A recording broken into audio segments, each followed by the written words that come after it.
It is after midnight on the Sea of Abaco. The water is dark and flat, barely a ripple. And somewhere out there, anchored offshore, sits a sailboat called Soulmate, completely silent, completely still. Then comes the splash, not a small one. Not the kind a fish makes or a wave produces against the hull. Witnesses nearby describe it as massive, a sound that did not belong at that hour. A sound that came from the direction of Soulmate, hours after a man named Brian Hooker had already told people his wife was gone. Lynette Hooker vanished in the Bahamas. According to her husband, she simply fell off a small dinghy into rough water and disappeared. Case closed. Tragic accident. Grieving husband. But the water that night was calm. The splash came from the wrong place. A flare was seen moving horizontally across the darkness, not up into the sky the way a desperate survivor signals for rescue, but sideways, low, like someone tracing a path across the surface of the sea. The boat's electronic tracking signal disappeared at exactly 9:29 p.m. and did not come back until the following morning. And what investigators found inside that sailboat?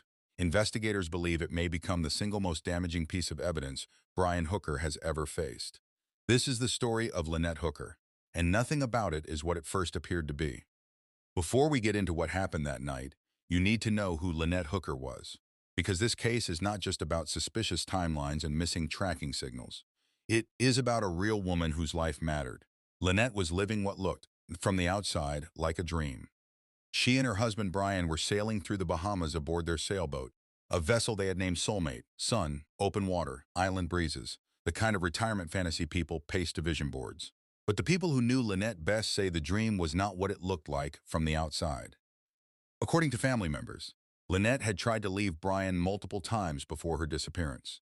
Her own daughter later claimed that Lynette had been making plans to leave him again, right before she vanished. At some point, the people closest to her had even warned her not to go back. They feared something terrible would happen. Those warnings now feel like prophecy. What is important to understand is this. Lynette Hooker was not a fragile or careless person. She was a grown woman, an experienced sailor, physically healthy, sailing in waters she knew. The idea that she simply fell overboard and vanished without a trace, in calm, shallow water, not far from land, was something experienced sailors immediately struggled to accept. And the more investigators looked into the night she disappeared, the harder that story became to believe. Here is what Brian Hooker told people happened on the night of October 18th. He and Lynette had spent the evening at a local marina. When it was time to head back, they climbed into a small inflatable dinghy and began making their way toward Soulmate, anchored offshore in the Sea of Abaco near Marsh Harbor in the Bahamas. Then, according to Brian, something went wrong. Lynette lost her balance. She fell backward into the water, and when she went in, she was carrying three things: the boat's keys, the emergency kill switch for the dinghy's motor, and her dry bag. All three went into the ocean with her. Brian said the dinghy motor died the moment the kill switch hit the water. He claimed he was left helpless, no power, no way to navigate, drifting in the dark while his wife disappeared somewhere beneath the surface. He said he drifted for hours. He said he eventually washed ashore near Marsh Harbor around 4 in the morning, battered, exhausted, alone. It is a story that sounds, on the surface, like a tragedy, a horrible accident, a husband unable to save his wife. But experienced sailors started picking it apart almost immediately. And once they did, the questions did not stop. If you are just finding this channel, subscribe to Daily Crime Case right now. We cover cases like this one. Real stories, real questions, real stakes. Hit that subscribe button before this gets any darker, because it does. The first crack in Brian's story came from the water itself. Brian claimed Lynette fell into rough water, but a photograph taken near that area around sunset that evening told a different story. The water was calm, nearly flat. Veteran boaters who reviewed conditions for that night described the Sea of Abaco as relatively settled, not the kind of churning darkness that swallows experienced adults without a trace. Then came the distance. The water where Lynette supposedly went under was described as shallow and located only a short distance from the shoreline. Investigators and experienced local sailors began asking the same question out loud. How does a healthy adult woman, in shallow, calm water, within reach of land, simply disappear? No debris, no cry for help heard by anyone nearby, no body ever recovered. And then came the witnesses. Multiple people living near the anchorage that night reported hearing a massive splash. Not from the area where the dinghy would have been, not from the direction Brian described, but from the direction of Soulmate itself. The sailboat, the one Brian had supposedly been unable to reach all night. And the timing? Hours later than when Brian said Lynette had already fallen in. That detail stopped investigators cold. Because if Lynette fell off the dinghy shortly after leaving the marina, the way Brian described, then nobody should have been anywhere near Soulmate late into the night. No splash should have been possible. Nobody should have been on board. Then came the flare. A witness reported seeing something unusual crossing the dark water that night. A flare, but not launched vertically into the sky the way a distress signal is supposed to work. This one was moving horizontally, sideways, low across the surface. Survivors adrift in the dark do not fire flares sideways. They fire them straight up into the sky, desperately trying to get seen. A horizontal flare is not a rescue signal. It is something else entirely, and investigators knew it. Brian Hooker said he washed ashore near Marsh Harbor around 4 in the morning after drifting all night. He said he tried to get help, knocked on doors, waved down a vehicle that refused to stop. What the geography of that shoreline actually looks like. That is where his story fell apart completely. The area where Brian reportedly came ashore was not a neighborhood. It was not a populated stretch of beach where a stranded man might reasonably search for help. According to local rescue officials who know that coastline well, the terrain in that direction was dark scrub bush, thick, overgrown, nearly impassable at night. To the west, dense brush leading into darkness. To the south, rough inlets, tangled terrain, the kind of ground that is hard to cross in daylight, let alone by an exhausted man in the middle of the night. But directly to the north, only about 150 yards away, sat a brightly lit boatyard, glowing, visible. A clear beacon of civilization against the dark. Any exhausted survivor, any terrified person who had just spent the night adrift and was desperate for help, would have walked toward those lights. Every search and rescue professional who reviewed this case said the same thing. You walk toward the lights. That is what people do. Brian Hooker said he walked the other direction. That single contradiction became one of the most damaging details in the entire case. Rescue officials used words like far-fetched and inconceivable.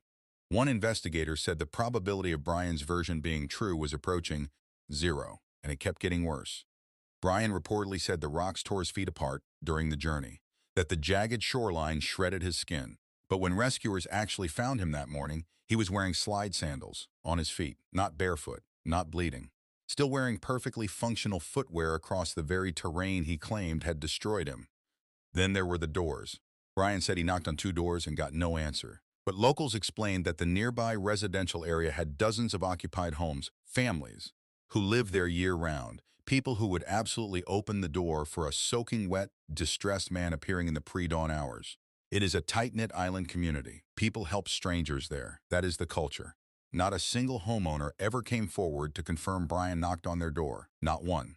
And the vehicle story, a passing car that supposedly saw a man waving desperately for help and just kept going. Investigators described that as practically inconceivable in a community where stopping for someone in distress is simply what people do. Where are you watching this from right now? Drop your city and state in the comments. This case has people from all across the country talking, and I want to hear your reaction. And while you are down there, hit that like button. It helps this channel reach people who need to hear stories like Lynette's. While investigators were pulling apart Brian's shoreline story, something equally disturbing was happening with the boat itself.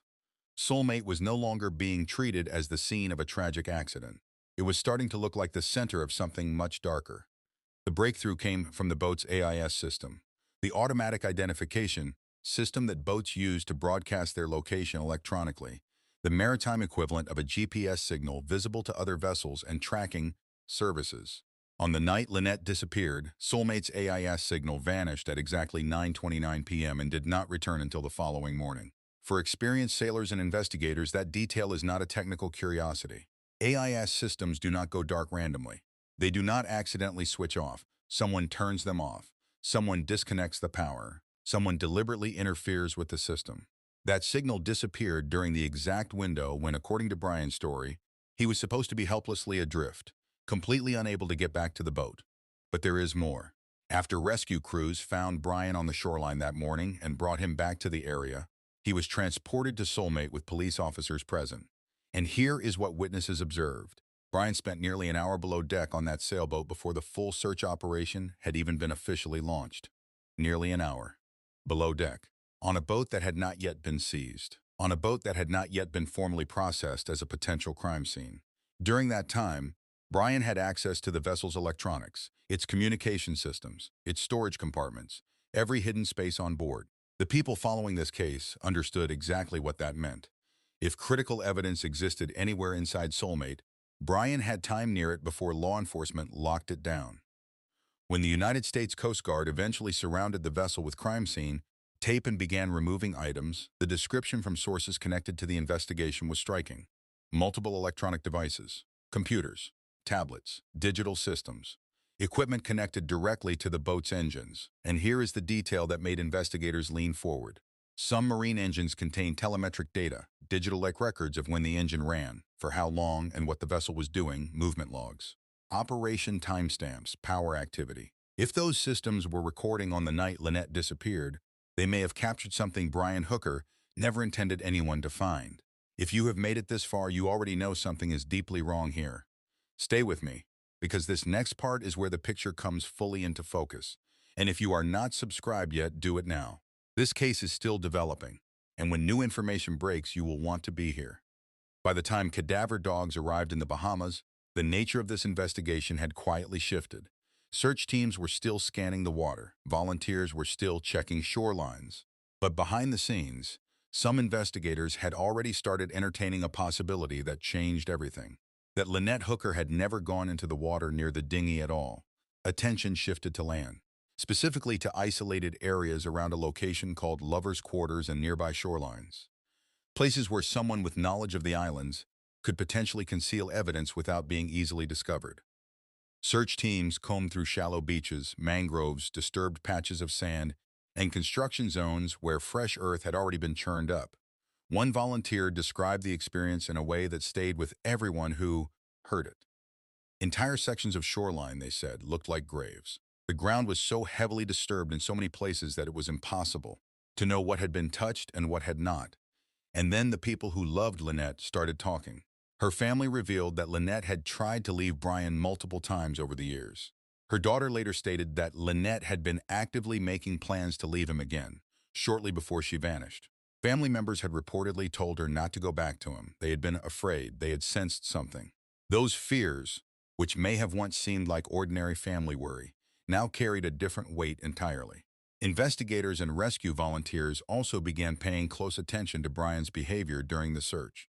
And what they observed did not match the picture of a desperate husband who had just lost his wife to the sea.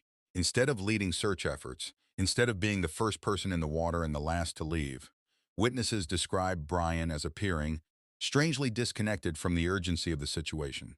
He was seen near the marina, near the boat, not driving the search, not relentless. For people who have worked search and rescue, who have watched families torn apart by genuine loss, that behavior raised questions that could not be set aside. Let us put it all together. Because when you stack these details side by side, what you are looking at is not a collection of unfortunate coincidences. It is a pattern. The water that night was calm, not the rough conditions Brian described. A photograph from around sunset confirmed it. Experienced sailors publicly and repeatedly called his account implausible. Witnesses heard a massive splash near Soulmate, not near the dinghy, and not at the time Brian said Lynette fell in. Hours later, a flare traveled horizontally across the water instead of vertically into the sky. The AIS tracking signal on Soulmate disappeared at 9:29 p.m. and did not return until morning. During the exact window Brian claimed he was helplessly adrift. Brian spent nearly an hour alone below deck on the unseized boat after being rescued. He walked away from a lit boatyard 150 yards away and into pitch-black terrain. He claimed rocks shredded his feet while he was still wearing sandals. Not one homeowner confirmed he knocked on their door. Not one driver confirmed they saw him. Local officials described his account as inconceivable. One said the probability of it being true was approaching zero. His wife had tried to leave him before. She had plans to leave him again. Her family had warned her. Each of these details on its own raises a question. Together, they form something investigators could no longer look away from. And yet, Lynette Hooker has never been found. No body. No confirmed forensic answer. No murder charge filed. Just a missing woman, a suspicious timeline, digital evidence pulled from a sailboat, and a husband whose story does not match the water, the land, the witnesses, or the geography. Somewhere in the Bahamas, the truth about that night still exists. It may be buried in the telemetric data recovered from Soulmate's engines, quiet, digital, patient, waiting to be read. It may be encoded in the computers and tablets the Coast Guard carried off that vessel. It may be written into the disturbed sand along isolated shorelines that search teams still have not fully examined. Or it may be living inside one person, The one person investigators believe was on that water when everything changed. Lynette Hooker deserves answers. Her daughter deserves answers. Her family, who warned her and worried for her and watched her disappear into a life they feared was dangerous, deserves answers. The sailboat was called Soulmate. Whatever happened on that boat on the night of October 18th was not a love story. It was not an accident. And the more investigators dig, the clearer that becomes. What do you think happened aboard Soulmate that night? Drop your theory in the comments. I read every single one. And if this case shook you the way it shook me, share this video. Not for the numbers, for Lynette. Because the more people who know her name, the harder it becomes for the truth to stay hidden. Subscribe to Daily Crime Case. New cases every week. And I will see you in the next one. Subscribe to Daily Crime Case so you never miss a story like this one. Share this video with someone who needs to hear Lynette's name. And drop your theory in the comments. What do you think really happened on Soulmate that night? I will be reading every single response.